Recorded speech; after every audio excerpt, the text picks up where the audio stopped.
My first thing that I want to talk about when it comes to talking points is I think the best news to come out of this race, which is that it appears that the regulations have actually improved the racing. I think that's the best thing that's come out of this.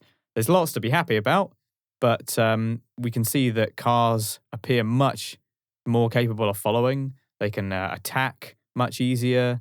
It looked like cars being able to stay close to fight back after being passed. We saw a lot of sort of long snaking of cars as they went along in the early stages. For example, the grouping together of all the cars in those first few laps seemed a lot more.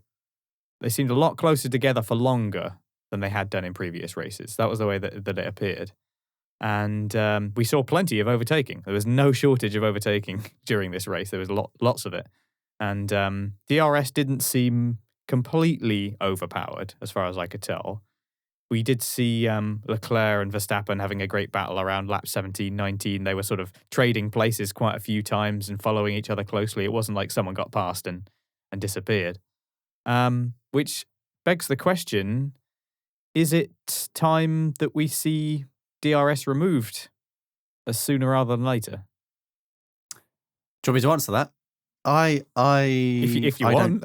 Sorry, I thought it was a rhetorical question. I don't think DRS should be removed, to be fair. I mean, we saw Verstappen drop after having a brilliant couple of laps, like you said, 17, 18 and 19 of trading places and racing into turn 1, 2, 3 and then 4.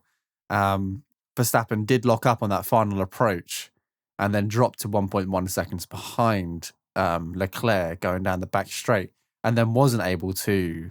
we don't know what his battery was doing, whether he was on a push lap or whether he's attacking. But then he didn't have that attempt again because he just didn't close up. And whether that was to do with the DRS or not, we're talking about a tenth of a second. So I think the DRS still has a lot to play for. It would be amazing to get rid of it and just have natural racing all over again. But I think we still need that little bit of encouragement or that little bit of an opportunity to get that position back or to encourage that overtaking. So I think the DRS has done a stay for a couple more. Well, it's done a stay for a couple more years. And yeah, it would be good to get rid of it if the racing was naturally good, but we just need to give those drivers a second chance.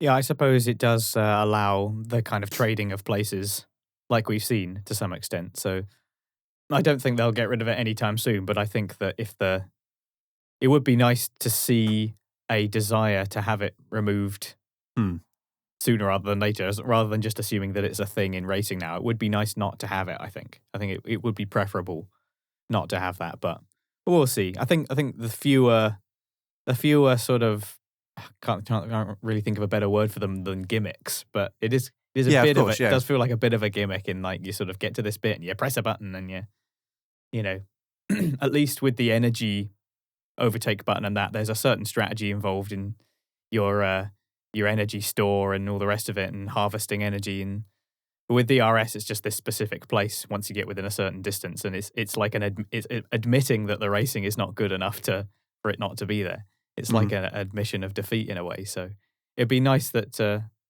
there could be some movement to get it out and gone as soon as possible, really.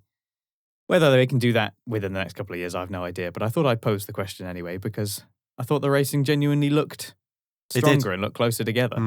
And that was really encouraging. That's the best news to come out of this race, is that we can hopefully have a season of races like that, because it was thoroughly entertaining.